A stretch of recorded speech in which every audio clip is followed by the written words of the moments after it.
BJP को झेलनी पड़ी है जनसंघ के समय से, उस संदर्भ में वो बात कर रहे थे। कभी उन्होंने कांग्रेस पार्टी के आंदोलन के योगदान को कम नहीं आंका। कांग्रेस के जो नेता हैं आनंद शर्मा ये भी भूल गए कि 15 अगस्त को प्रधानमंत्री जी ने नाम लेकर नेहरू के योगदान की भी तारीफ की थी। तो हमारा तो हृदय बहुत बड़ा है, लेकिन कांग्रेस का हृदय छोटा है और छोटा होता जा रहा है। आप सभी जानते हैं कि आरएसएस के फाउंडर डॉक्टर हेडगेवार एक रिवोल्यूशनरी थे।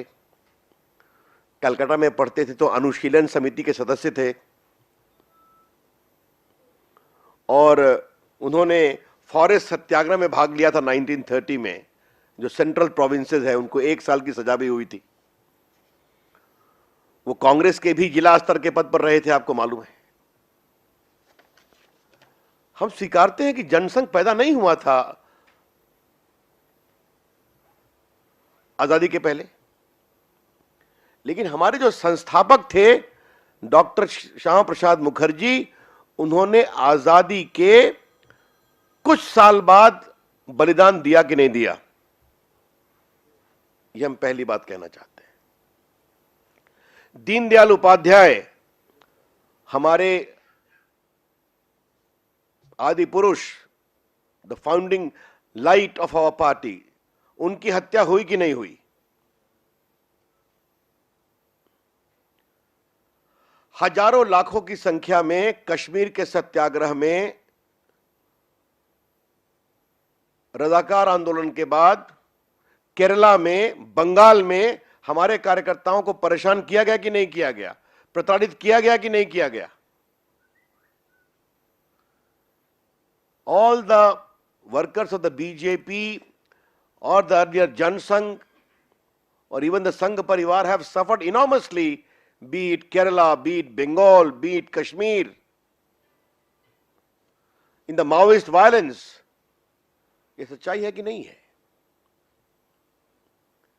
आजादी के बाद संघ पर तो प्रतिबंध लगा 2 बार।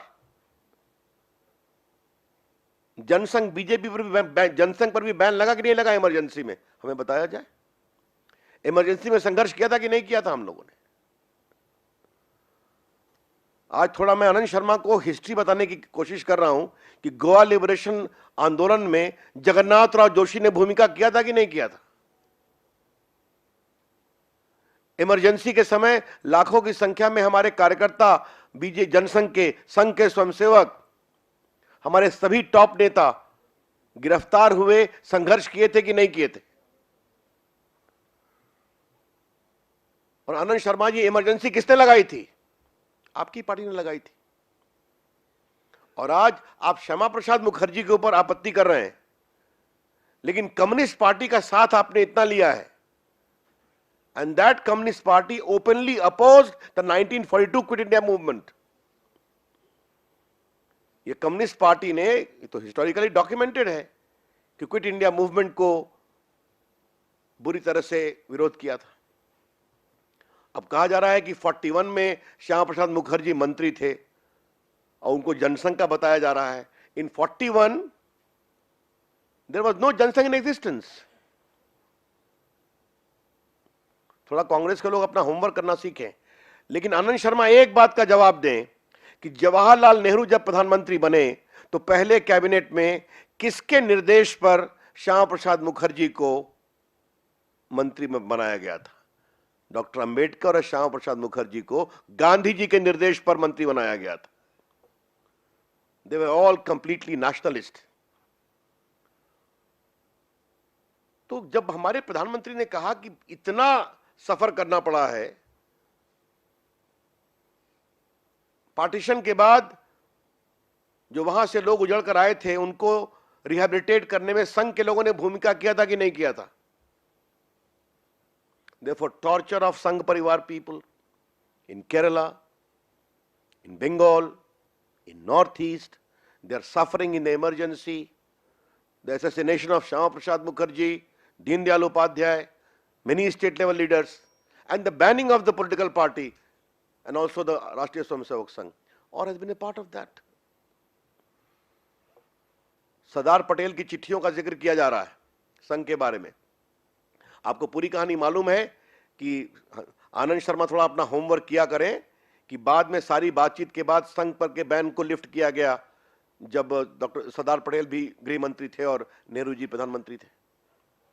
और सरदार पटेल की कितनी चिंता कांग्रेस पार्टी करती है ये तो हम सभी जानते हैं. आज उनका रेफरेंस किया जा रहा है और हम उनके बारे में अगर चर्चा करते हैं कि उनकी प्रतिमा बननी चाहिए, तो ये बात मैंने पहले भी कहा था, आज फिर उठा रहा हूं. आनंद शर्मा एक बात का जवाब दे दीजिए कि सरदार पटेल को भारत रत्न कब मिला था. Mister Anand Sharma in the Congress party, please explain when was Bharat Ratna given to Sardar Patel. In the year 1991, when Chandrasekhar was the Prime Minister and executed by Narasimha Rao.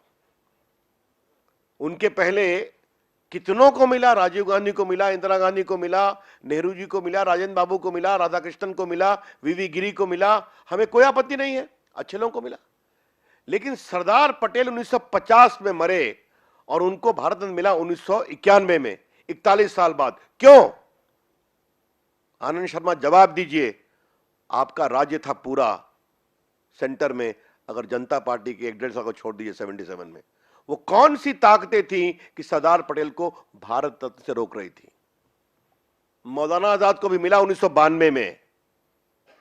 ये इसलिए कि सरदार पटेल और मौलाना आजाद जवाहरलाल नेहरू की नीतियों की खिलाफत करते थे, उसका दंड दिया गया. इसलिए ये कांग्रेस पार्टी का पूरा जो उनकी जो आपत्ति है ये बेबुनियाद है. कांग्रेस पार्टी पहले अपने चाल चरित्र चलन के लिए देश से माफी मांगे कि कांग्रेस पार्टी को तो गांधी जी ने कहा था कि Congress party should be disbanded. याद होगा आप, उनका हिस्टोरिकल ओपन स्टेटमेंट है. मित्रों, बाकी मैं 1962 के युद्ध में क्या किया संघ के लोगों ने, मैं उसकी चर्चा नहीं करना चाहता हूं. नेहरू जी ने कहा था कि आप आइए, उन्होंने 26 जनवरी के परेड में भाग लिया था, 65 के वॉर में, बाकी वॉर में, उसकी मैं चर्चा नहीं कर रहा हूं. लेकिन आजादी के बाद से जो पूरे हमारी पार्टी और संघ के लोगों के साथ जो कुछ किया गया वो मैं आपके सामने बताना चाहता हूं. और यह कांग्रेस पार्टी का इतिहास है कि जिस कम्युनिस्ट पार्टी ने 1942 के क्विट इंडिया मूवमेंट को ओपनली विरोध किया, they became the friends and comrade of the Congress party under Indira Gandhi and subsequently also is well known. तो कांग्रेस पार्टी की पूरी हम आपत्ति की भर्त्सना करते हैं. अब कुछ शॉर्ट क्वेश्चन हो तो बताएं.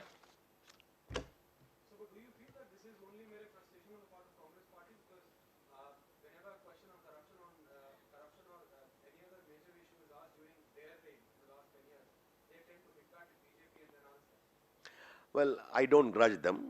I can understand their frustration. Okay. A party which is still nurtures the nostalgic days of ruling the country for 50 years plus is not able to reconcile to their very weakened political strength. I allow them that indulgence, no problem. But they should not make historical mistakes and they should not make mala fide comments.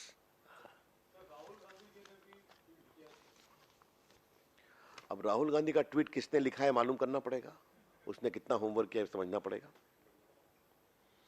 क्योंकि राहुल गांधी जी कांग्रेस के बड़े नेता तो हैं, लेकिन भारत के इतिहास की उनकी समझदारी कितनी है इस पर चर्चा करना पड़ेगा, समझना पड़ेगा.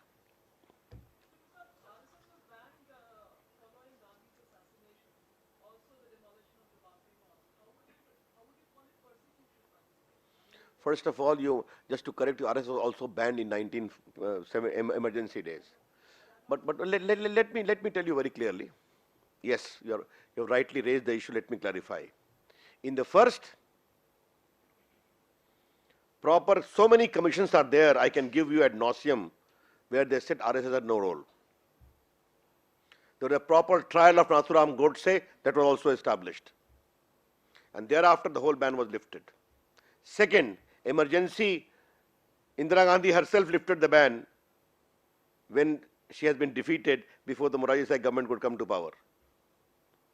And the ban in the wake of Ram Janmabhoomi case was annulled by the tribunal established by Narasimha Rao government as completely unwarranted and baseless.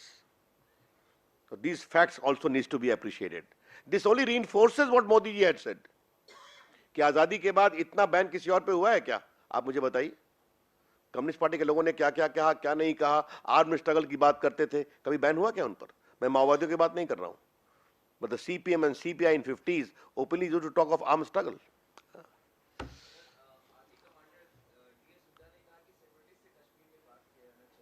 चलिए अभी उस पर anything further on this issue? It is a limited press conference. हाँ. Anything further? Thank you.